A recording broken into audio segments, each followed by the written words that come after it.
بنی اسرائیل جو حضرت یعقوب علیہ السلام کی اولاد کہلاتی ہے، اسرائیل یہ حضرت یعقوب علیہ السلام کا نام ہے۔ بنی اسرائیل انہی کی طرف منسوب حضرت یعقوب کی اولاد کو بنی اسرائیل کہا جاتا ہے۔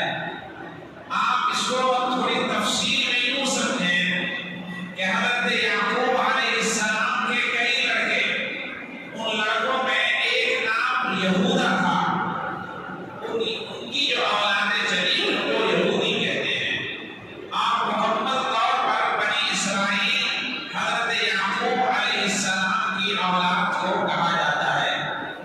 اللہ تبارک و تعالیٰ نے ان کو منتخب فرمایا تھا، بے شمار نبیوں کو ان کی فلاح و بہبود، کامیابی اور کامرانی، ترقی، عظمت اور بلندی کے لیے اس کائنات میں ان کے درمیان مختلف جگہوں پر مبعوث فرمایا تھا۔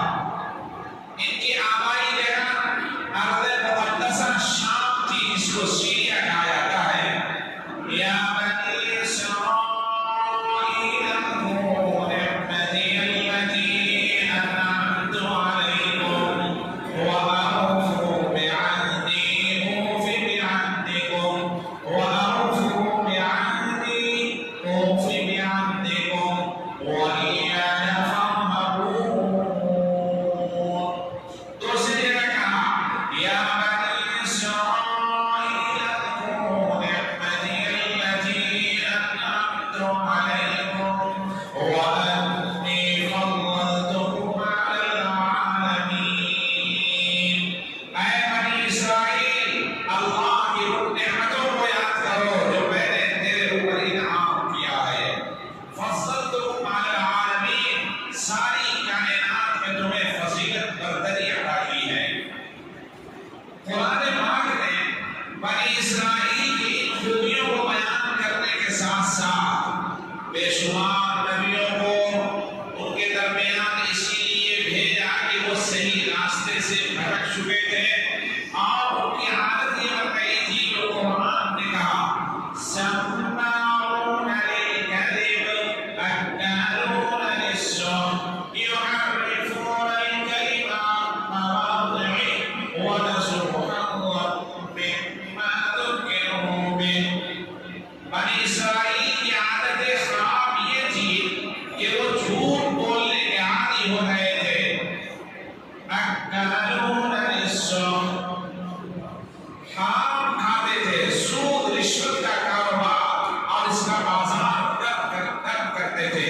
یحرفون الکلم عن مواضعه، اللہ کے کلام میں تبدیلیاں جس کو تحریف کہتے ہیں، اس طرح یہ تحریف کے قائل تھے اور اس کو انجام دیتے تھے۔ جو ان کے مطابق باتیں ہوتی اس کو رکھتے، جو ان کے علاوہ باتیں ہوتی اس کو وہ الگ کر دیتے تھے، ہٹا دیتے تھے۔ اور اس کے برے اعمال میں جو سب سے برا عمل ہے وہ قرآن نے کہا ذَلِكَ بِأَنَّهُمْ كَانُوا يَكْفُرُونَ بِآيَاتِ اللَّهِ، یہ اللہ کی نشانیوں کا انکار کرتے تھے، سیدھے سے انکار کرتے تھے۔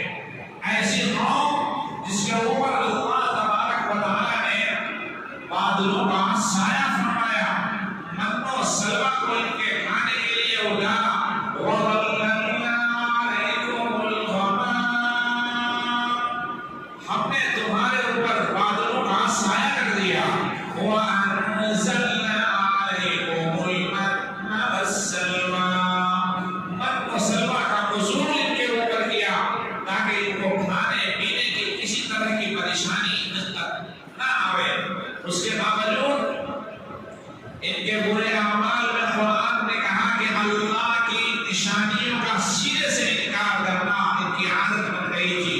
اور اس سے بھی بری بات یہ تھی وَيَقْتُلُونَ الْأَنبِيَاءَ بِغَيْرِ حَقٍّ، اور دوسری جگہ قرآن نے کہا وَيَقْتُلُونَ النَّبِيِّينَ بِغَيْرِ حَقٍّ ذَلِكَ بِمَا عَصَوا وَكَانُوا يَعْتَدُونَ۔ انبیاء علیہ الصلوات والتسلیمات کا